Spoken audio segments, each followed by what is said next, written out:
Hi, my name's Andrew, and I'm a fourth year philosophy major at Queen's University in Kingston.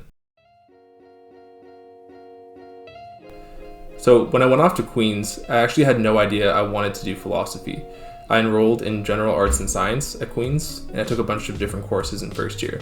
I just happened to like philosophy the most. I really liked my first year philosophy course, and I ended up majoring it, and I haven't looked back since. It's been awesome.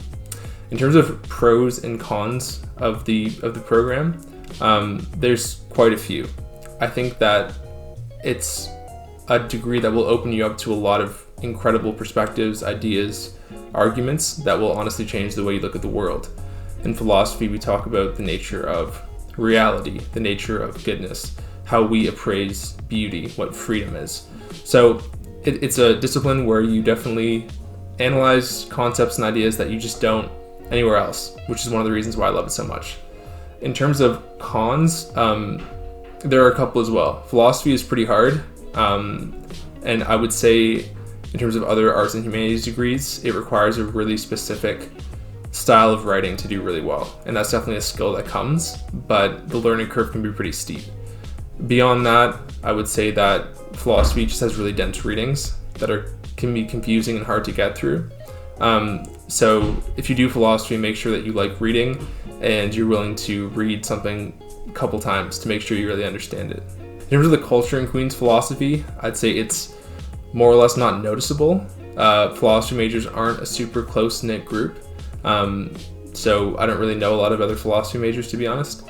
But I will say the professors are really awesome, down-to-earth, intelligent people, so they're great. If you ever want to talk about anything, I'm sure your prof would love to discuss the class, a paper, and assignment in a really helpful way. The profs are awesome for sure.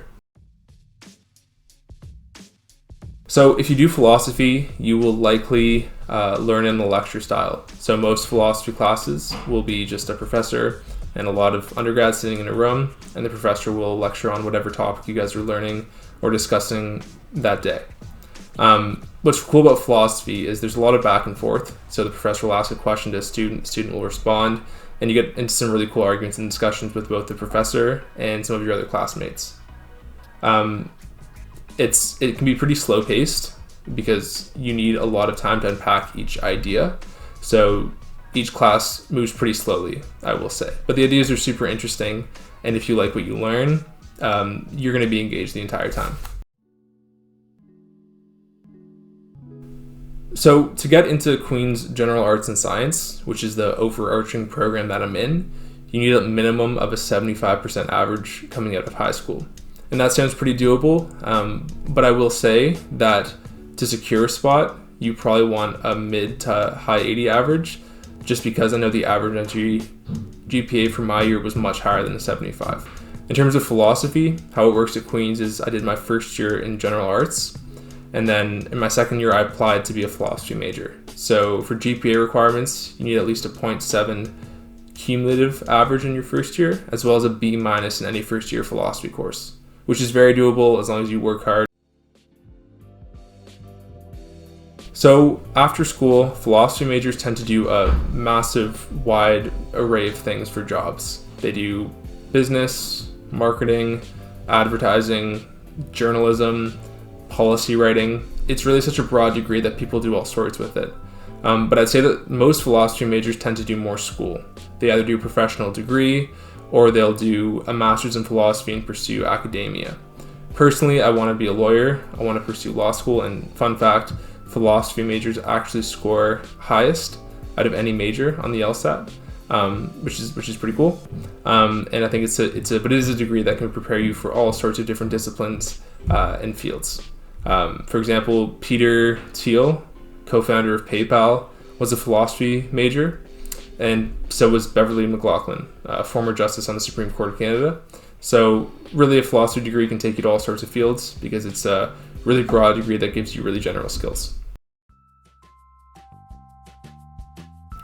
So at Queen's Philosophy, there isn't really a co-op, but the closest thing that we do have is a course called Philosophy in the Community, where in third and fourth year, you can take a couple credits to go and work at a Kingston organization and study and ask questions, and then you write a philosophy paper on your experience at the end of the term. So in terms of courses to take and courses to avoid, there's definitely a couple that I've learned over the years. The ones I would definitely recommend taking are practical ethics and science and society. They're super interesting, but also they have some really nice quizzes that are pretty easy. So if you do well in those, you can keep your mark up. The courses I would recommend avoiding are philosophy of natural science and minds and machines. They're really interesting courses and the professors are great, but they are marked pretty hard and the subject material I found was really difficult. So if you're looking for an easier mark or an easier course, I would avoid those two. So when I'm studying for philosophy, all I'm really doing is reading whatever I was assigned. There aren't a lot of tests and quizzes, it's mostly papers. So in order to do well, you have to just make sure you understand the reading for whatever your essay is on. So that means you really need to slog through it. It can be dense and make a lot of notes. That's more or less how I study. I would also recommend seeing profs or TAs during office hours. A lot of philosophy is really hard to understand, so it's nice to have experts who can clarify exactly what something means for you. And it's a great way to make sure that you're on the right track and you understand the ideas. My university experience has been really cool. In my first year, I lived in residence on West Campus, which is about 15 minutes away from Queen's main campus. I absolutely loved it. I made a lot of friends. And I think residence is a great way to learn how to be self-sufficient without being totally on your own. You still have food made for you. You still have your bathroom clean for you, but you do, in a sense, live on your own, which is pretty cool. So I would absolutely recommend it if that's possible for you to live in residence. I would also recommend, in terms of general first year tips, to be as open as possible, meet as many people as you can. University is a place where a bunch of really interesting people from really interesting backgrounds and life experiences come together. So you can meet people whose life experiences have been completely different than your own. For mental health resources on campus, I would recommend two main ones. The first is student wellness services, where you can talk to a licensed counselor who's had a lot of experience dealing with university students. You can even call and book same-day appointments if you are experiencing a mental health emergency, which is cool. So that's absolutely an option for you.